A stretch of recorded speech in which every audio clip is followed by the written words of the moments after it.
Hey you guys, welcome back for another video. I am calling all plant lovers or aspiring plant lovers. It doesn't matter if you have a green thumb or not. Having indoor plants doesn't just look good, they make us feel good too. In this video, I am going to be sharing some surprising benefits to having living indoor plants in your home. So let's just hop into it. I'm going to list the benefits right here, right now, then we can get into more detail. Plus, I'll share with you some of my many house plants. I'm a crazy plant lady, you guys. So here's benefit number one. It boosts your mood, your productivity, concentration, and creativity. Second, it reduces stress and fatigue. Number three, it cleans indoor air by absorbing toxins, increasing humidity, and producing oxygen. Number four is it adds life to sterile spaces, offers privacy, and reduces noise level. And number five, plants can be extremely therapeutic to care for. So let's talk about how plants in general make us happier.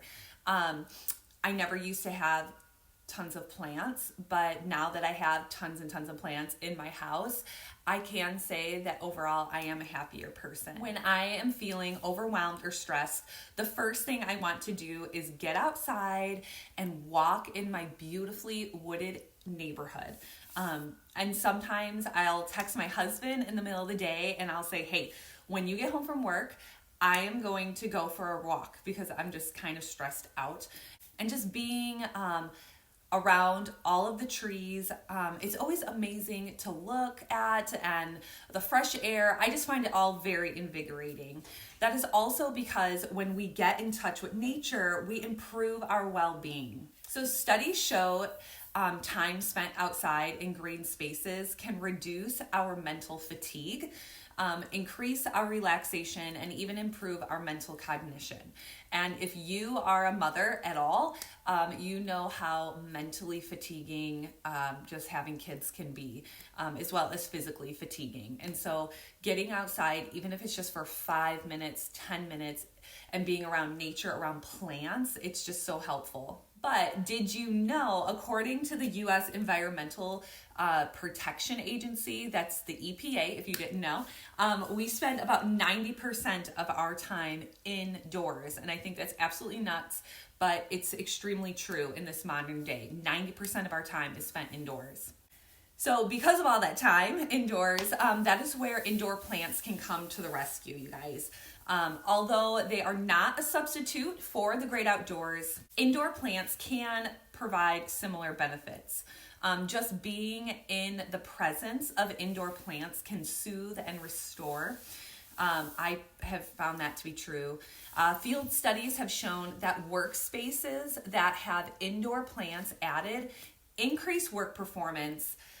It increases the staff's well-being and reduces the number of sick days. So if you're a business owner, start putting plants everywhere. Or if you work from home, I hope you have a plant on your desk. Just throwing that out there. All right, so let's talk about a different benefit of plants, how they can improve our indoor environment around us. So plants can beautify a space, as we know. See all the amazing plants I have and how they make my house look amazing. What do you guys think?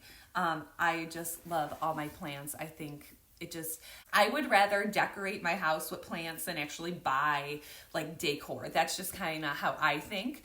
But they can also make improvements to the things that we can't see, and that is our air quality. So let's have a quick science lesson, okay? Through photosynthesis, plants absorb carbon dioxide and release oxygen. And through transpiration and evapotranspiration, I know, say that word. Plants release moisture back into the air in the form of humidity.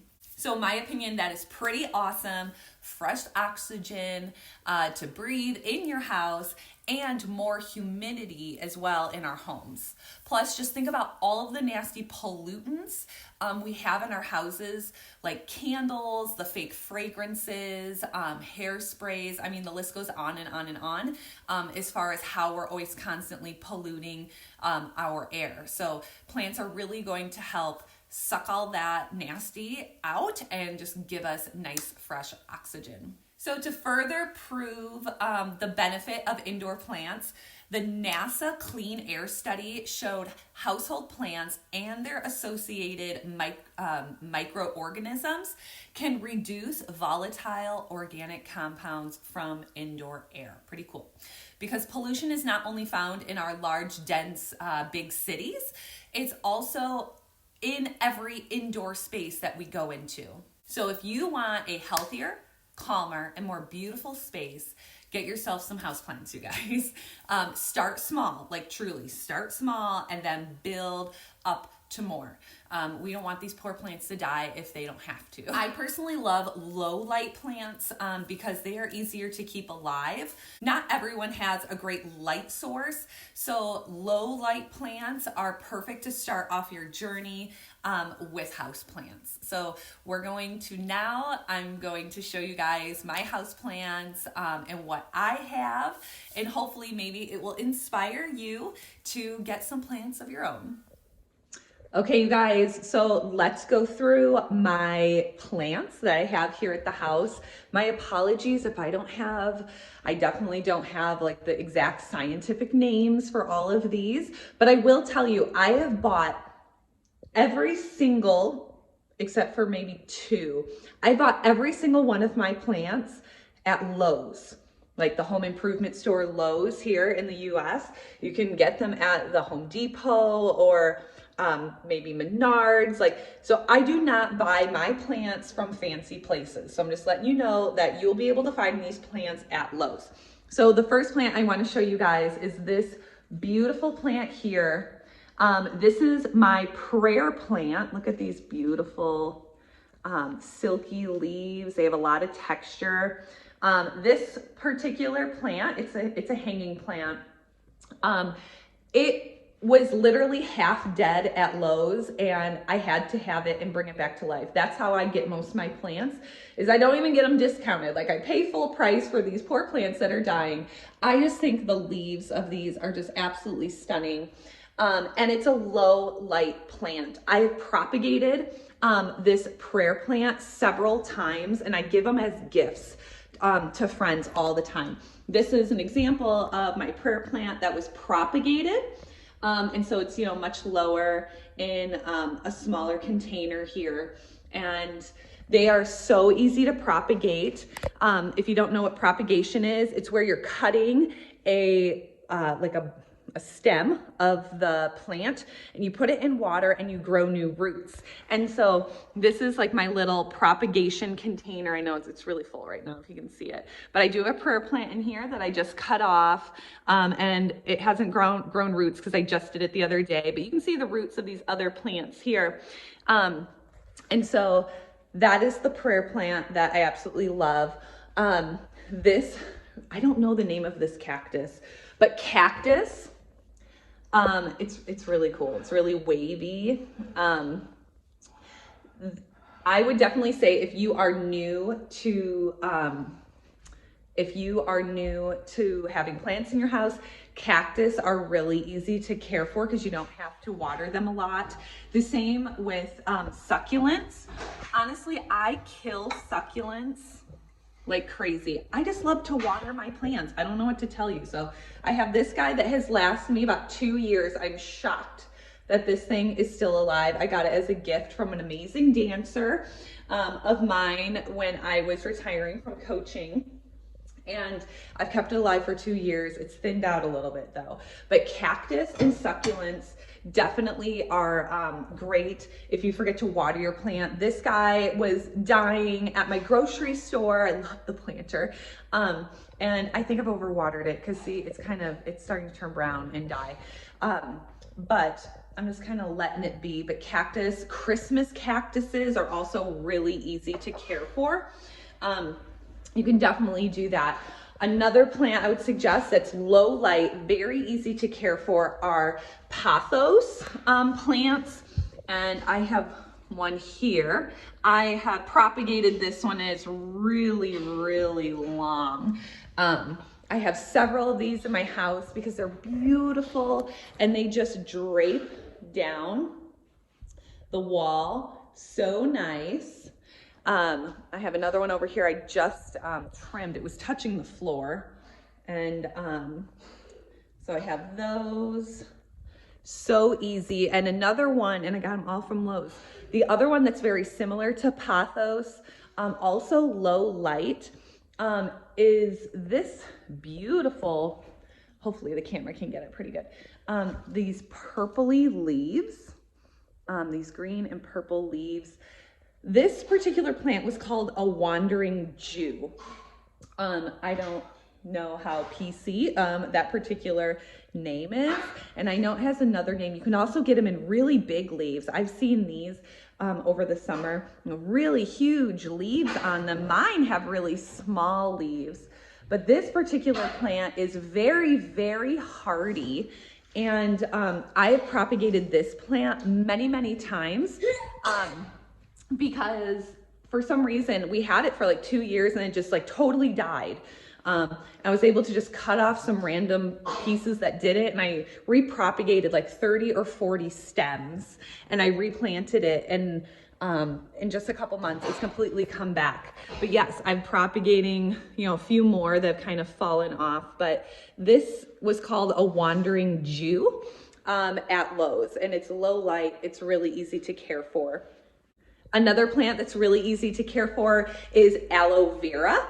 I believe it's part of the cactus family. And that's this guy here. Plus, if you burn yourself or you use natural remedies and things, aloe vera plants are excellent. Another really easy plant to care for, there's one back there behind me, but this one's easier to film, is an arrowhead plant. Again, this is medium to low light. And because the leaves look like arrowheads, and this is just a really nice, just airy, an airy kind of plant. That's another really easy for newbies. Also, my mother just got me this plant, for, was it my birthday? Maybe it was for my birthday. It has just finished blooming, so it may not look that great. And it didn't, all it said, like the little tag in there, which the tag is gone, I think. It was called a goldfish plant, you guys. So this cute little shrub looking thing has these orange flowers, and they look like little goldfish that are like swimming in the plant. And this, it just has shiny leaves. This one I was worried about. I said it was high light, that it needed a lot of light, and it needed a really moist and warm, environment. And I do not have a warm environment in my house. My husband and I like our house really cool. It's always below 70 degrees in our house. And so I was worried that this wasn't gonna thrive very well. And then all of my windows I have plants in are north facing. This one is actually in a east facing window, and so there's never, any direct light, but this plant has been thriving here in my kitchen window. It's been doing really well. I've been keeping it really, really watered, and it has been doing really well in my kitchen window. Another plant that has been really easy to care for, I call it my Swiss cheese plant, but it's like a cousin of a pothos, the long vines that you can see right there behind me right there, but I call it the Swiss cheese plant. I found this actually at my grocery store. It was also dying on this little rack of other plants along with the cactus that's right next to it. I said, I have to rescue this plant, but yes, the leaves grow with holes in them. Very interesting. And it's a vining plant. This particular plant did come with the little rod in the center, and then I put some string around it so it would, so it can kind of grow up rather than all over the countertop. And that's my Swiss cheese plant, and I think it looks really cute there. But other than that, you guys, I do have several more plants, but I got them all at Lowe's. So I think it's really individual on what you want to do and how many plants that you want to have, and spread them around your house. Start off small and then work up to more. It's, in my opinion, it's really addicting once you start collecting plants. But I wish you all the best. If you found value in this video, please give it a thumbs up. Please feel free to share with a friend. If you are wanting to start plants in your home, and just share the benefits of having just some nature in your space, you guys. Have a wonderful day. We'll see you in the next one. Bye-bye.